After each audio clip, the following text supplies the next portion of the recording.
13.1 प्रस्तावना। समुदाय का माल का अभिप्राय सबसे लिया जाता है जी दैनिक गतिविधियों के लिए असार समुख एवं समाज में पद में लाया जाता है। सामुदायिक में और प्रभावित जीवन कौडिन्यों एवं व्यासेजनिक एवं संहितामन्य जानवर विकासशील देशों की जनसंख्या बहुलागली अस्ता पारस्परिक व्यवसायी में रखने वाले काम शामिल किए जाते हैं। सरलता के लिए इन ही प्रकार के जालों को आधुनिक वैज्ञानिक एवं अनुमन्य जात कहा जाता है। सामान्यतः आधुनिक वैज्ञानिक ज्ञान पनिस के माध्यम से प्राशा किया जाता है और अनेक दृष्टियों की सक्षमी न होता ही दूसरी और काल्पनिक ज्ञान अनुभव व्यवहारों से प्राप्त होता है, स्थान विशेष भौतिक एवं सांस्कृतिक संसद से संवंचित होता है। हमने पिछली इकाइयों में पढ़ा है कि सतत विकास की अनेक सरोकार औद्योगिक प्रयास से निकलते हैं। परिवादवान औद्योगिक से संबंधित होने के कारण सतत विकास को प्राप्त करने के लिए वैकल्पिक एवं अतिरिक्त दृष्टिकोण उपलब्ध करात है। विभिन्न देशी एवं स्थानीय समुदायों द्वारा शताब्दियों में अति एवं विकसित अनेक देशी या पारस्परिक जानों एवं व्यवहारों में जो रापत्य है उसकी और भी सतत विज्ञान संबंधी प्रयत्नों में ध्यान दिया जा रहा है। सामुदायिक ज्ञान में औद्योगिक विकास का आधार वैज्ञानिक ज्ञान तथा पारंपरिक ज्ञान दोनों ही सम्मिलित है और दोनों ने ही अपनी अपनी तरह से मनुष्य जाड़ीवी विकास की प्रक्रिया में योगदान किया है। औद्योगिकृत समाज मुख्य रूप में वैज्ञानिक ज्ञान पर भरोसा रखते हैं जबकि अन्य समुदाय यास्परिक ज्ञान की दृष्टि से समृद्ध होते हैं। सतत विकास सार्थिक समृद्धि गरीबी निवारण मान कल्याण एवं सभी समुदायों में सामाजिक साम्यावस्था की और एक रखने वाली परस्पर संबंधित संतुलित नीतियों की मौन करता है। विश्व भर की सरकारी पुत्र अन्य सत्ताधारियों ने यह समझ लिया है कि न केवल परस्पर भिन्न संस्कृतियों एवं परंपराओं का सम्मान करना आवश्यक है वरन विविधता को समृद्ध करना अपने आप में समग्र रूप से सतत विकास का मार्ग होता है। तदनुसार ज्ञान के उपयुक्त दोनों सपों को संयोजित निबूद्ध एवं संचित किया जाना चाहिए और वैज्ञानिक ज्ञान एवं प्रौद्योगिकी तथा पारंपरिक ज्ञान एवं व्यवहार दोनों के अधिकाधिक उपयोग पर ध्यान दिया जाना चाहिए। सतत प्राकृतिक संसाधन प्रबंधन पूर्व जैव विविधता संरक्षण जैसे विषयों से संबंधित अनेक मुद्दों के लिए वैज्ञानिक एवं पारंपरिक ज्ञानी की सहभागीदारी की होती है। अनेक विकास की ओर अग्रसर होने के लिए औपचारिक रूप से महित संस्थाओं में कार्यस्थ वैज्ञानिकों एवं अनौपचारिक असंगठित क्षेत्र के पारंपरिक ज्ञानधारकों जैसे जीनती क्षेत्रों को निद्रासी समुदायों के बीच निकटतर सहयोग की आवश्यकता है। इनसे नवीन एवं आविर्भूत सोच पर संयुक्त राष्ट्र शिक्षा विज्ञान एवं सांस्कृतिक संगठन यूनेस्को द्वारा 1999 में युगापेरत में ज्ञान एवं सतत विकास पर आयोजित विश्व विज्ञान सम्मेलन में भी विचार विमर्श किया गया था। सम्मेलन में सतत विकास के लिए पारंपरिक ज्ञान एवं वैज्ञानिक क्षमता दोनों की अभिवृद्धि एवं साथ सिफारिश की गई थी। इस सम्मेलन में विज्ञान एवं वैज्ञानिक ज्ञान पर जो औषणा अंगीकार की गई थी उसमें वृद्धतापूर्वक पुष्टि की गई है कि वैज्ञानिक ज्ञान के द्वारा नवीन प्रक्रियाओं का उदय हुआ है जो मनुष्य के लिए अत्यधिक लाभदायक है। फिर भी इनको मनाए कक्षाओं के अनुरूप उपयोग में लाने की चुनौती रहती है। यह ऐसा कार्य है जिसके लिए आधा की है और जो माची चुनौतियों का सामना करने के लिए विज्ञान एवं समाज के एकक सहयोग की घोषणा को पहले अनुच्छेद में कहा गया है। MPEL दैट मास्टर सेंट विज्ञान करे समामा की सेवा में होना चाहिए और बोलिए प्रकृति एवं समाज की पति हमारास एवं वैज्ञानिकों को अपनी शोषण एवं सानिका के प्रति जागरूक होने का लिए विशाल एवं स्थानीय देशी विपयुक्त होना पूर्ण है। इस प्रसंग घोषणा के अनुच्छेद 26(1) में कहा गया है। प्रणालियों विज्ञान एवं प्रौद्योगिकी के क्षेत्र में समूला योगदान कैसे करती ही है। अनुभवजन्य ज्ञान की इस विषय को जस पर शोध करने और उसकी अभिवृद्धि कर से आपत्ता है सकती है जैसा कि वे ऐतिहासिक एक करने घोषणा की आधुनिक विज्ञान एवं ज्ञान की अन्य प्रणालियां शीर्षक वाले अनुभाग संलग्न 1 में सिफारिश की गई है कि सरकारी एवं गैर सरकारी संगठनों को पारंपरिक ज्ञान के सखवाले एकस विकास करने वाले समाजों उनकी बीवंती सामाजिक संघों एवं आवासीय समर्थन देकर इस विरासत पत्रकान को बनाए और पर्यावरणों को सक्रिय द्वान के बहुत वो आय को संचित रखने के लिए महिलाओं के योगदान को पूरी मान्यता प्रदान करनी चाहिए। सरकारों को ज्ञान की विभिन्न प्रणालियों की खोज तथा पारस्परिक लाभ की कड़ियों के पोषण के लिए पारस्परिक ज्ञानधारकों और वैज्ञानिकों के बीच सहयोग को बढ़ावा देना चाहिए। हाल के वर्षों में अंतर्राष्ट्रीय वैज्ञानिक एवं प्रौद्योगिकी समुदायों के प्रतिनिधियों पारंपरिक ज्ञान एवं व्यवहारों पर कार्य करने वाले गैर सरकारी संगठन तथा व्यापार पूर्व उद्योग जगत के लोगों ने पारस्परिक संवाद का प्रयास किया है और यूनेस्को के साथ विश्व को विभिन्न भागों में साझी परियोजनाओं पर कार्य करने के लिए सहमति प्रकट की है। 13.2 पारंपरिक ज्ञान। पारंपरिक ज्ञान विभिन्न स्थानीय समुदायों के अधिकार वाला वह ज्ञान है जो उन्होंने पारंपरिक एवं तमाम दैनंदिन गतिविधियों के माध्यम से संचित किया है। किसी समुदाय तथा उसकी सामाजिक आर्थिक एवं सांस्कृतिक गतिविधियों के स्थानीय पर्यावरण के साथ जुड़े हुए संबंध इस ज्ञान के आधार होते हैं। पारंपरिक ग्राम पद की व्याख्या साहित्य में निम्नलिखित में की गई है। काल्पनिक इस प्राकृतिक परीक्षण को साधक प्रदान विस्तृत इतिवासों लोगों द्वारा अनुरक्षित एवं विकसित एवं प्रतिनिधियों का संचित निकाय होता है। बोच नवासी एवं अथा कोठाविक समूह का अभिन्न अस होता है जिसमें माशा नामकरण एवं वर्गीकरण की प्रणाली संसाधन उपप्रिय धार्मिक अनुष्ठान आध्यात्मिकता और फिर में प्रतिवृष्टि विष समिति होते हैं। पार्सनरिश ज्ञान का विकास ही विशिष्ट साविक समुदायों के बीच एक निशिक्षा अधिमें किसी विशिष्ट पर्यावरणीय सामाजिक व्याधि है। समुदाय सात साइन की जन्य प्रणालियों के भी अनेक रात्रि को स्वीकार एवं अंगीकारते हैं। परिज्ञान के नुकली मनुष्य पशुओं गौतमा जुष्टि के अन्यति को सामाजिक निधि तथा बसबिली से जुड़ा हुआ मानते हैं। पारंपरिक ज्ञान दैनिक जीवन के विविध पक्षा एक कार के लिए है। उदाहरण के और पहर 1 आखेट मछली पकड़ना और संरक्षण। 2 कृषि एवं कृषि कर्म, खाद्य तैयार करना सुचित रखना और उसका वितरण। 4 पानी को स्थान की खोज उसका संग्रहण एवं भंडार। 5 हीमो एवं चोटी पर नियंत्रण पाना। 6 मौसम विज्ञान एवं जलवायु परिवर्तन संबंधी घटना की व्याख्या। 7 स्त्री एवं उपकरणों का निर्माण। 8 अस्थलीय आवास का निर्माण एवं व्यर्थात। 1 स्थल एवं सागर पर अभिविन्यास एवं नींव। 10 समाज एवं प्रकृति के पारिस्थितिकीय संबंधों का प्रबंधन। 11 पर्यावरणीय एवं सामाजिक परिवर्तन के प्रति अनुकूलन। 13.3 आधुनिक वैज्ञानिक ज्ञान। विकास की प्रक्रिया में विज्ञान एवं प्रौद्योगिकी ने बहुत योगदान किया है। यह योगदान पश्चिमी देशों और उसी प्रपथ के औद्योगिकरण वाले देशों में विशेष रूप में देखा जा सकता है। मनुष्य जाति द्वारा प्रकृति की समझाने में और औषधि, कृषि उद्योग, अभियांत्रिकी, इंजीनियरिंग आदि के क्षेत्रों में की गई अलाविक प्रगति की विज्ञान और प्रौद्योगिकी के बिना कल्पना भी नहीं की जा सकती थी। सूचना एवं संचार प्रौद्योगिकी information and communication technology ICT, जिसमें दूरसंचार की उपकरणों एवं कंप्यूटरों का उपयोग किया जाता है, ने देश देशाचार के लोगों के बीच इतनी तेजी एवं सरलता से संपर्क स्थापित कर दिया है जैसा पहले कभी अभय नहीं था। अथक विकास की कार्यनीतियों का निर्माण करने के लिए इस शक्तिशाली वैज्ञानिक ज्ञान की उपयोग में लाने की आवश्यकता है। आधुनिक विज्ञान प्रायः पारंपरिक ज्ञान पर अपना मबत खड़ा करता है और प्रेक्षित ज्ञान को क्रमबद्ध परीक्षण तथा प्रयोगों के माध्यम से विस्तृत एवं गहन करता है। उदाहरण के लिए देही पद्धतियों से उपचार करने वाले स्थानीय वैद्य एवं चिकित्सकों के द्वारा निर्देशित अनेक औषधीय पौधों को वैद्य शोध के द्वारा औषधियों के रूप में विकसित कर लिया गया है। इसी प्रकार कृषि, ज्योतिर्विज्ञान, रसायन विज्ञान, अभियांत्रिकी आदि को क्षेत्रों में पारंपरिक अनुजना विगों को सांपूर्णीश प्रदान करने से ही वैज्ञानिक औद्योगिकी हुआ है। इस दो भिन्न शान प्रणालियों के बीच प्रारंभिक लाभप्रद एवं समृद्धि का विनिमय को वैज्ञानिक समुदाय की सक्रिय भागीदारी की आवश्यकता है, जिससे पारंपरिक ज्ञान प्रणालियों के अनुपम मूल्यों नहला को प्रति जागरूकता पैदा करने तथा ऐसी आधाकला तैयार करने का अवसर प्राधा जिरामर आधुनिक विज्ञान तथा पारंपरिक ज्ञान की 13 मार्च 2001 वैज्ञानिक समुदाय द्वारा अपेक्षित उपाय। वैज्ञानिकों एवं वैज्ञानिक संस्थाओं को पार विज्ञान और विहान की जागरूकता एवं समझदारी विकृत करनी निम्नलिखित कार्य करने चाहिए। 1. समझना चाहिए कि वैज्ञानिक भी अपनी उस संस्कृति से प्रभावित होते हैं जिसमें वे कार्य करते हैं। अपने दृष्टिकोण को अधिक व्यापक बनाने के लिए संस्थानिकी विज्ञान के इतिहास एवं दर्शन के क्षेत्र में शोध कार्य को प्रोत्साहित करना चाहिए तथा वैज्ञानिकों एवं उन लोगों के बीच वैचारिक एवं व्यावहारिक आदान प्रदान को बढ़ना चाहिए जिनका प्रशिक्षण आधुनिक विज्ञान एवं प्रौद्योगिकी के क्षेत्र में हुआ है किंतु जमीन से जुड़े हुए पारस्परिक समुदायों के बीच कार्य कर रहे हैं। 2. विज्ञान के विकास में पारंपरिक ज्ञान के योगदान को पहचानना तथा रेखांकित करना चाहिए। समझना चाहिए कि पारंपरिक ज्ञान प्रणालियों एवं जनसामान्यहारिक प्रयोग वैज्ञानिक प्रौद्योगिकियों के निर्माण में अनुपम एवं मूल्यवान दृष्टिकोण प्रदान करते हैं और देशी प्रौद्योगिकियों को उन सांस्कृतिक वातावरण में उपयोग में लाया जा सकता है जिनमें ज्ञानमय पालम हुआ था। 4. पारंपरिक ज्ञान प्रणालियों में शीप कार्य को बढ़ाया और समर्थन दिया जाना चाहिए क्योंकि उनमें अब तक अनाविष्कृत ज्ञान के भंडार है और विज्ञान के साथ पारस्परिक साम वाले आदान प्रदान की क्षमता है। 5. जो समाज पारंपरिक ज्ञान प्रणालियों को विकसित एवं उसकी सखा करने वाले हैं उनके बीच पारस्परिक ज्ञान को सीखने, प्रसारित करने और उनके रखरखाव की प्रणालियों के सुदृढ़ीकरण को समर्थन दिया जाना चाहिए। विशेष रूप से पारंपरिक ज्ञान एवं विज्ञान के बीच विनिमय के अवसरों को प्रोत्साहन देने के लिए आधार तैयार किए जाने चाहिए। 6. समझना चाहिए कि पारंपरिक समाजों का ज्ञान भी गत्यात्मक एवं निरंतर विकासशील है। 1. जानना चाहिए कि पारस्परिक प्रक्रियाएं पारंपरिक ज्ञान के प्रसार एवं ग्रहण के लिए बनी है और उन्हें बनाए रखने तथा समर्थन देने की आवश्यकता है। 7. महिलाओं के पारस्परिक ज्ञान भंडार को समर्थन प्रदान किया जाना चाहिए और उस दिशा में शोध कार्य को प्रोत्साहन दिया जाना चाहिए क्योंकि अब तक उस क्षेत्र की उपेक्षा होती रही है। 7. यूनेस्को तथा वैज्ञानिक बंधों की अंतर्राष्ट्रीय परिषद international council of scientific unions ICSU जैसे सभी संगठनों को मिलकर कार्य करना चाहिए जिससे उन उपायों को समर्थन दिया जा सके और उसका क्रियान्वयन किया जा सके। 13.4 सतत विकास के लिए वैज्ञानिक एवं पारंपरिक ज्ञान का एकीकरण। प्रायः विशिष्ट समुदायों या इलाकों में वैज्ञानिक विधियों एवं परिणामी दृष्टिकोण सफल नहीं हो पाते। उदाहरण के लिए पौधों के आनुवंशिक निर्मित प्रकार विभिन्न इलाकों में अपेक्षित परिणाम देने में असफल रहे हैं। स्थानीय प्रणाली सुरंगत होने के कारण जैविकी हेतु लागू की गई अनेक विधियों असफल होना गई। यदि सिंधी परिवर्तित प्रक्रिया को लोग स्वीकार ही नहीं करें तो महसवत नहीं हो सकती। दूसरी ओर यदि लोग परिवर्तन की प्रक्रिया में अपने स्थानीय संसाधनों और का उपयोग करते हैं तो कितपत होता है स्थानीय समुदायों में पारंपरिक अभ्यास एवं ज्ञान की वैज्ञानिक उसमें तेजी भी आई है।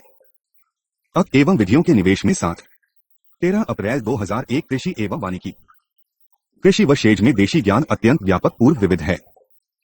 यह जाम शताब्दियों के अनुभव से संचित एज परिपूर्ण हुआ है।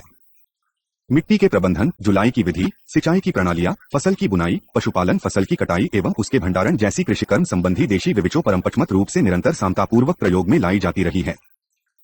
कृषि उत्पादकता की क्षेत्र में सतत विकास को देशी हाल का महत्व शोधकर्ताओं इरा 1980 के जार पास समझ लिया गया था और अंतर्राष्ट्रीय कृषि अनुसंधान परामर्शदाता समूह consultative group on international agricultural research CGR की वैज्ञानिकों ने विश्व के विभिन्न भागों में स्थानीय लोगों को देशी ज्ञान की पारंपरिक व्यवहारों पर ध्यान देना प्रारंभ कर दिया था। अफ्रीका में स्थानीय लोगों की भागीदारी से कृषि उत्पादकता में कृषि के लिए मिट्टी के लक्षण निर्धारण एवं प्रबंधन का कार्य सफलतापूर्वक किया गया था। कृषि एवं ग्रामीण विकास से संबंधित देशी ज्ञान के केंद्र centre for indigenous knowledge for agriculture and rural development CIKARD में विकास एवं सतत कृषि प्रणालियों के समांकन के समीक्षात्मक संसाधन आधार के रूप में देशी ज्ञान प्रणालियों को बढ़ावा दिया गया है।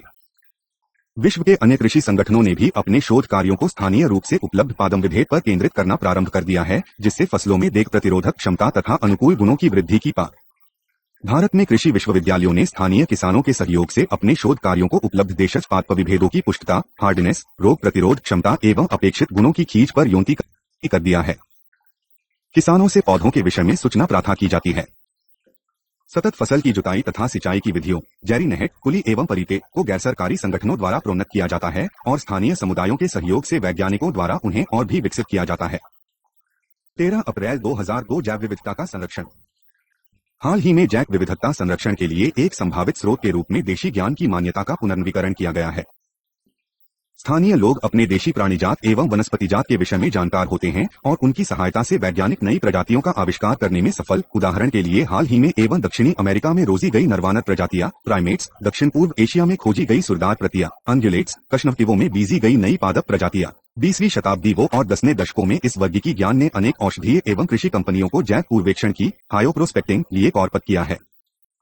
भारत और मैक्सिको में मानव जाति वनस्पति विज्ञान संबंधी शोध इन देशों के सभी भूभागों में पाए जाने वाले उन पवित्र निकुंजों पर केंद्रित हुए हैं जिनकी का और प्रबंध स्थानीय समुदायों को धोमे हैं।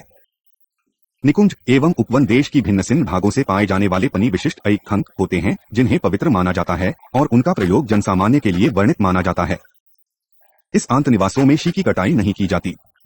इनमें ही पारिस्थितिकी इंच संरक्षण का प्रबंध धरा बनाया है। यूनिवर्सिटी एस प्रशांत महासागरीय द्वीपों में सागरी संसाधन के क्षेत्र में पारस्परिक ज्ञान एवं प्रातियों पर शोध कार्य का प्रयास किया गया था। में अध्ययन सागरीय प्रजातियों और उनके आवास, सामूहिक व्यवहार, अंडजन प्रवास एवं वर्गीकरण पर ध्यान देते हैं। साथ ही सागरीय जैव विविधता से संबंधित संरक्षण एवं प्रबंधन के चंद देशी अभ्यासों एवं व्यवहारों को भी इन अध्ययनों में रष्ट किया जाता है जिन्हें अनुकूलन के लिए प्रभावी ढंग से रूपांतरित किया जा सकता है। 13 अप्रैल 2003 शिल्पीय प्रौद्योगिकी। गांवों तथा अनौद्योगिक स्थानों में रहने वाले कारीगर तरह तरह के सामान बनाते रहे हैं और अब भी बना रहे हैं। सभ्यता की प्रारंभ से ही मनुष्य जाति शिल्पीय उत्पादों जैसे हस्तशिल्प, गलीचों की बुनाई, वर्क शिलर, धातु शिल्प, मिट्टी के बर्तन, लकड़ी के काम आदि का उपयोग करता रहा है। उनकी उत्पादन विधियों के ज्ञान एवं चक्षुता को नौसिखिए प्राय अभ्यास द्वारा सीखते हैं और उस पर विपृष्ट व्यक्तियों, परिवारों या जाति का ही अधिकार होता है। ये प्रायः पारिवारिक व्यवसाय होते हैं। इन व्यवसायों का ज्ञान पीढ़ी दर पीढ़ी एक ही परिवार में चलता रहता है। ये देशी प्रौद्योगिकियां शताब्दी से क्षेत्र विशेष में स्थानीय रूप से उपलब्ध सामग्री और नहीं की संस्कृति के उपयुक्त रूपांकनों का उपयोग करते करते सोख पूर्ण होती जाती है। ग्रामीण एवं जनजातीय क्षेत्रों में ऐसी इकाइयों दूर दूर तक फैली होती हैं और प्रायः लघु उद्योगों को आधार प्रदान करती हैं। इसके अतिरिक्त ग्रामीण एवं जनजातीय क्षेत्रों में रहने वाले समुदाय वर्मा एवं वृक्षों से प्राप्त उत्पादों को गृह निर्माण, नौका निर्माण, वस्त्र, मंडारण एवं अन्य घरेलू सामान के लिए उपयोग में लाते हैं। उनके द्वारा काम में लाई जाने वाली प्रौद्योगिकी में सतत लक्षण होते हैं, जैसे स्थानीय रूप से उपलब्ध जैव निम्नीकरणीय एवं पुनः पूर्णीय संसाधनों का प्रयोग, पुनर्नवीकरणीय ऊर्जा का अधिकतम उपयोगम तथा कम लागत के निवेश। आज औद्योगिकरण के दबाव के कारण वे प्रौद्योगिकियों विलोपन के कगार पर पहुंच चुकी है।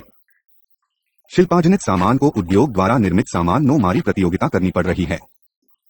उत्पादन की शिल्पीय विधियों जड़वत हो गई हैं और अपने आप को विकासशील अर्थव्यवस्थाओं तथा परिवर्तित होते हुए जनसांख्यिकीय बाधों की आवश्यकताओं के अनुरूप सुधार और कर नहीं पाई है। स्वास्थ्य में सतत विकास के लिए शिल्पीय प्रौद्योगिकी के महत्व को पहचान कर गैर सरकारी संगठनों ने उनमें गई जान फूंकने के प्रशंसनीय प्रयत्न किए हैं।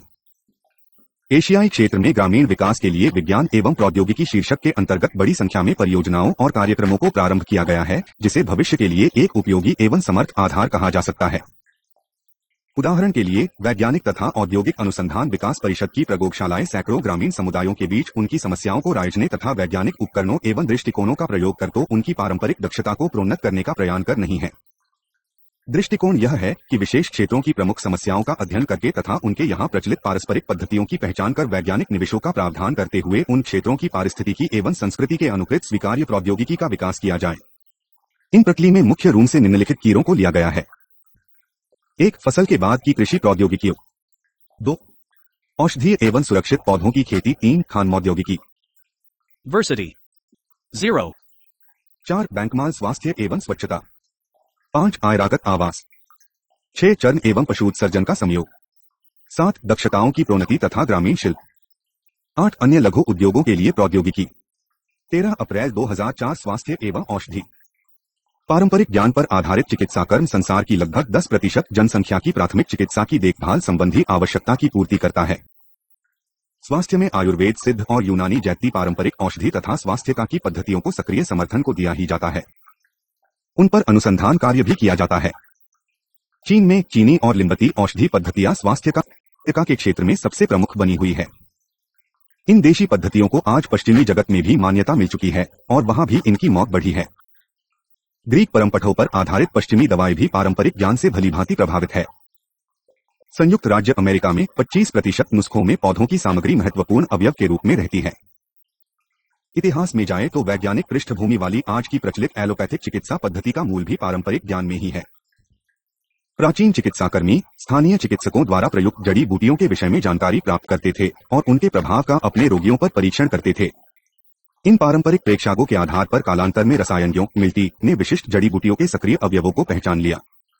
रासायनिक अभियांत्रिकी की विधियों में अलग अलग सक्रिय रासायनिक यौगिकों को प्रयोगशाला में संश्लेषण द्वारा तैयार किया गया और एलोपैथिक औषधियों का रूप दे दिया गया। एस्पिरिन, कुनैन, क्रिस्पिन, डाइगोक्सिन जैसी सभी औषधियों पौधों से ही तैयार की जाती हैं। नई दवाओं के लिए पौधों की खोज के विज्ञान को जैव बायोप्रोस्पेक्टिंग पूर्वेक्षण कहा जाता है। आज जैव पूर्वेक्षण स्यारथ्यका एवं अंगराग या प्रसाधन सामग्री से जुड़ी हुई औषधीय एवं पोषक पदार्थ निर्मात्री कंपनियों की रुचि का क्षेत्र हो गया है। पौधों से नई औषधियों बनाने और टीय प्रेक्षण को शोध कार्यों में आज भारी धनराशि लगाई जा रही है। पारंपरिक ज्ञान न केवल उन 4 हेतु प्रकुमा औषधियों बनाने के काम आ रहा है, वरन रोग निरोधक औषधियों, अंगरागों एवं आशा के पूरक के रूप में ली जाने वाली पोषक औषधियों के निर्माण हेतु भी उपलब्ध है। अतः औषधियों की शोध में जुटे हुए वैज्ञानिकों को लिए देशी ज्ञान अत्यंत मूल्यवान है। वास्तविक ज्ञानधारी स्थानीय लोगों का सहयोग और उनकी भागीदारी वैज्ञानिकों, स्थानीय लोगों और संपूर्ण मानव जाति के लिए लाभ हो सकती है। 13 अप्रैल 2005 वैज्ञानिक समुदाय एवं देशी लोगों के बीच भागीदारी। पीपल्स सतत विकास की अभिवृद्धि के विज्ञान एवं प्रौद्योगिकी समुदायों तथा देशी लोगों के बीच अनेक क्षेत्रों में भागीदारी अनिवार्य है। ऐसा सहयोग पारस्परिक सम्मान एवं समझ पानी एवं मुक्त संवाद, अवगत सहमति, इन्फॉर्म्ड कंसेंट, तमय पारंपरिक ज्ञानदारियों को पुरस्कों एवं लामी के रूप में प्रदत्त नयागौमित प्रतिफल पर आधारित होना चाहिए। ऐसी प्रतिबद्धताएं इसलिए महत्वपूर्ण है कि व्यापार, शासन एवं विकास संकोची प्रक्रियाओं के क्षेत्र में पारंपरिक ज्ञान एवं वैज्ञानिक ज्ञान दोनों ही प्रशस्ति है। पहली आवश्यकता तो यह है कि विज्ञान एवं प्रौद्योगिकी समुदाय को पारंपरिक ज्ञानधारियों के साथ सहयोग करने तथा वैज्ञानिक अनुसंधान को क्षेत्र में अपेक्षित आवश्यक परिवर्तनों के क्रियान्वयन के लिए तैयार होना चाहिए। शोध कार्य का अपेक्षाकृत बड़ी मात्रा में समस्याओं से जुड़ा हुआ तथा अंतर अनुशासनिक होना चाहिए, जिसका संबंध सतत विकास के सामाजिक, आर्थिक एवं पर्यावरणीय मुद्दों जो हो। प्राकृतिक, सामाजिक, आर्थिक एवं अभियांत्रिकी विज्ञानों तथा इसी प्रकार के अन्य दावेदार ज्ञानों के बीच के परंपरागत विभाजनों के बीच की दूरियों कम की जानी चाहिए। अनुसंधान नीतियों में व्यापक भागीदारी का दृष्टिकोण होता चाहिए, जिसमें पारंपरिक ज्ञानधारियों तथा वैज्ञानिक ज्ञान जन्य सूताओं की अपेक्षा रखने वालों को समान रूप से सम्मिलित होने का अवसर मिल सके। ऐसी भागीदारी को बनाते समय ज्ञान के स्वामित्व के मुद्दे को समझा और स्वीकार किया जाना चाहिए। पारंपरिक ज्ञानधारियों को उनकी बौद्धिक विरासत के अधिकार संपन्न स्वामियों के रूप में पूरी तरह मान्यता दी जानी चाहिए। वैज्ञानिक अनुसंधान में उन सभी लोगों पर समुचित ध्यान दिया जाना चाहिए जो ज्ञान के मारक एवं वाहक हैं और उन्हें चस्का श्रेय भी मिलना चाहिए। भारत सरकार प्रदत्त आधार निधि द्वारा स्थापित राष्ट्रीय प्रवर्तन प्रतिष्ठान नेशनल इनोवेशन फाउंडेशन इस दिशा में एक महत्वपूर्ण कदम है। इस प्रतिष्ठान का दृष्टिकोण यह है कि जनसामान्य के बौद्धिक एवं नवीन ज्ञान को उद्यम और धन में परिवर्तित कर उद्यमियों और ज्ञानधारकों में बांट दिया जाए। वैज्ञानिक समुदाय तथा पारंपरिक ज्ञानधारकों में स्थानीय स्तर पर इस प्रकार की सहयोगाधारित मार्गदर्शी के निर्माण से आगे बढ़कर यह आवश्यक होगा कि ऐसी भागीदारियों में राष्ट्रीय सरकारी निकायों, स्थानीय प्राधिकरणों, उद्योग जगत, गैर सरकारी संगठनों और उपर्युक्त अंतर सरकारी संगठनों को भी शामिल किया जाए। इस संबंध में निम्नलिखित सिद्धांतों को लागू किया जाना चाहिए। 1. सतत विकास की नीतियों, योजनाओं और कार्यक्रमों के हर स्तर पर वैज्ञानिक एवं प्रौद्योगिकी समुदाय के साथ पारंपरिक ज्ञानार्जकों की पूर्ण एवं प्रभावकारिणी भागीदारी सुनिश्चित की जानी चाहिए। 2. सामाजिक एवं सांस्कृतिक आधारों को सम्मान एवं स्वीकृति प्राप्त हो। 3. पारस्परिक जन समुदाय के अधिकारों की मान्यता दी जाए, जिससे अपने ज्ञान संसाधन एवं उत्पादी के अनुपम समुच्चयों का स्वामित्व और उनमें साझेदारी द्वारा लाभ प्राप्त कर सकें। 4. यह सुनिश्चित किया जाना चाहिए कि पारंपरिक ज्ञानधारकों की उनकी संभावना साझेदारियों से पूर्णतः अवगत कराया गया हो और यह भी कि उन्हें उनकी पूर्ववित सहमति के आधार पर ही प्रवेश दिया गया हो। 5. सुया वैज्ञानिकों और देशी लोगों को पारमारिका पर शोध कार्य करने की बेहतर तैयारी लिए प्रशिक्षण दिया जाए।